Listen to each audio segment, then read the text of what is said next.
This says either my kids are going to see their mom being loved and respected and treated like a queen by a man, or they are going to see how I made the best life for us on my own. There is no in between. Actually, there is an in between. It's called equal shared parenting. Look, here's the thing. A lot of women don't exactly treat their men like kings either. I noticed that you didn't say your kids need to see their parents treat each other like kings and queens. What I saw was a one-way street. Interesting. So let's say the relationship ends for whatever reason. Let's say he isn't treating you the way you deserve, right? Not treating you like a queen does not take away his rights as a father. You don't get to just take the kids and do it on your own, especially if you still want his money. If you try, you will be swiftly humbled by the court of law because fathers have a right to their children and children have a right to their fathers. And here's the crazy thing. Just because you two didn't get along doesn't mean the parents who split up don't go out and find who they're truly compatible with all the time. Our oldest, the son my husband happened to come with, is the in-between, and he is thriving. He has 2 homes where he gets to see both of his moms treated like queens and both of his dads treated like kings.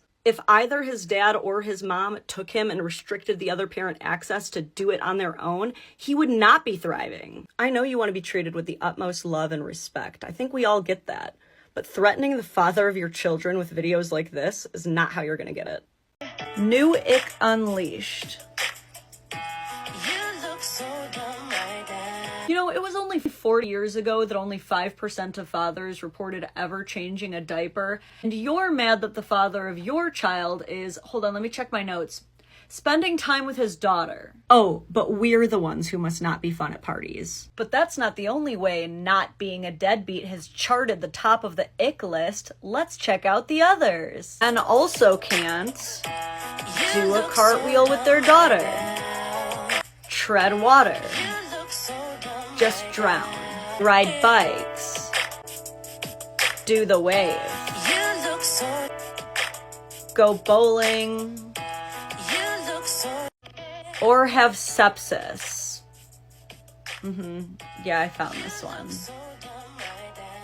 Could you barely not die in a way that's a little bit more masculine, please? Ladies, the problem with this trend is very simple. First of all, you would be falling down the wall, throwing up, sobbing on the floor if someone recorded a video of your legs underwater just to upload it to call them weird or gross. But second, and most importantly, how are we as women going to tell men to stop perpetuating the patriarchy? The patriarchy being an oppressive system that forces men to never show weakness and women to remain quiet and pure, then create an entire trend where we demean and humiliate men based off of any tiny thing that could even remotely be perceived as weak or feminine. So you're telling me that we've struggled for years with men feeling they're better off working overtime than at home doing cartwheels with our daughter, but we condemn him when he does. We struggle with getting men to come up with exciting new dates, but when he takes us swimming or cycling, we condemn him for not doing it manly enough. If we condemn men when they're doing it wrong, and we condemn men when they're doing it right, when do we stop condemning men? In a world where there are so many battles to pick, we really have to choose our battles, and the battle against men trying to be active, involved fathers or emotional, connected partners is not it. Just about any single dad will tell you they get treated a little bit differently in society than married dads. They are often looked down upon, met with scrutiny, assumed to be the ruiner of a once fruitful union, or just blatantly hated. And apparently they also have to pay more for family photo sessions with their daughter, if they're allowed to call them family photo sessions at all. This was single father experience trying to book a simple family photo session with a local photographer who he very charitably leaves anonymous. Thanks for submitting the form. I can squeeze you in mid-August if that works. I'm pretty open both days. I also edited your info from family session to custom session, as typically family sessions are groups of 3 or more, which any photographer will tell you is actually much easier than couples or pairs. Since it's just you and your daughter, I edited the booking request to reflect that. Normally, I charge $200 to $1,000 more for custom sessions, but I would be happy to do it for you for just an additional $150. The threatening amount of smiley faces is not lost on me. So he has to pay more because he's a single dad. That's what I heard. Did anybody else hear anything different? And God help her soul if she tried pulling that on a single mom, but something tells me she wouldn't. And in response to this part, any photographer will tell you it's actually much easier than couples or pairs. I asked photographers, and ma'am, they do not agree with you. Look, I don't know this lady, but I do know what 10 years of watching how society treats single fathers looks like, and I feel like this woman has a lot more ill-conceived notions about single dads than she would like to admit.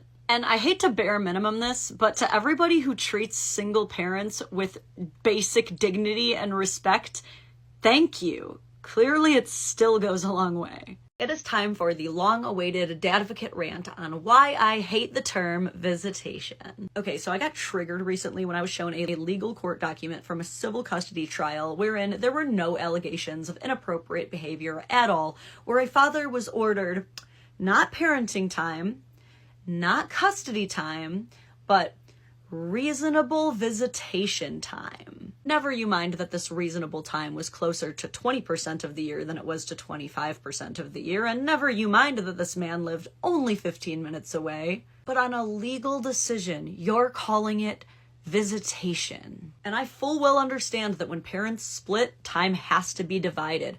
But here's the thing that I think any parent will tell you. Once you become a parent, you are still a parent 100% of the time of that child's life. The common and regular use of visitation in legal texts is one of the most covert yet radical dehumanization techniques this government has ever concocted. Reducing down one of the most important roles a person can ever play in their lives to visitation is one of the most shameful things this country has ever done to families, period.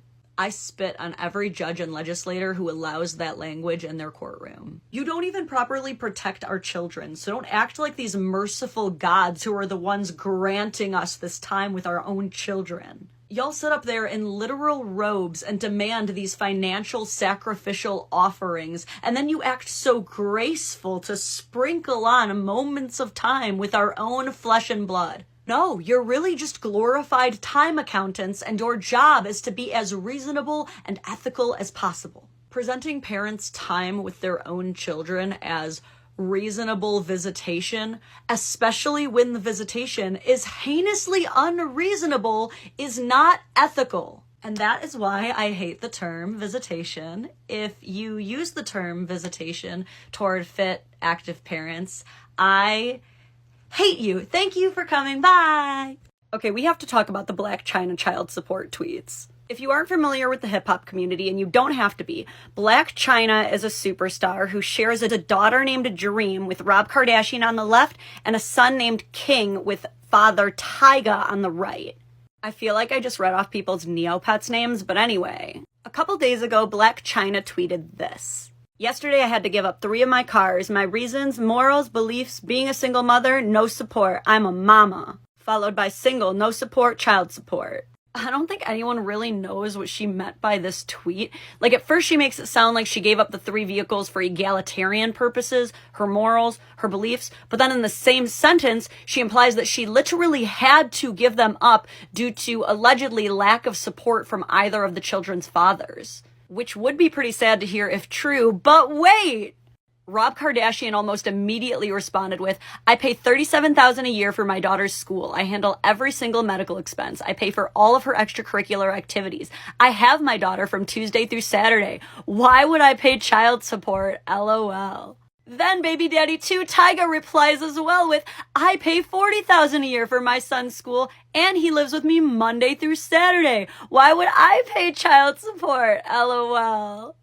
Damn, y'all, we just witnessed a murder. How do you even recover from that? Here's the thing, I sincerely hope Blac Chyna is not having financial troubles, because if she is, she may have just made them a whole lot worse. If what these men are saying is true, Chyna is basically an every other weekend mom. Both of these men have majorative physical custody, and therefore, both of these men are actually entitled to child support from Chyna. By law, through timeshare, Chyna is the absentee parent, and Chyna is the one negligent in her support. And yet, she wants to use her clout and her platform to put down these men who are raising her children for her. I'm just saying, that same energy we felt watching Kanye go crazy and destroy the mother of his children on social media, we better keep that same energy for crazy baby mamas like Chyna.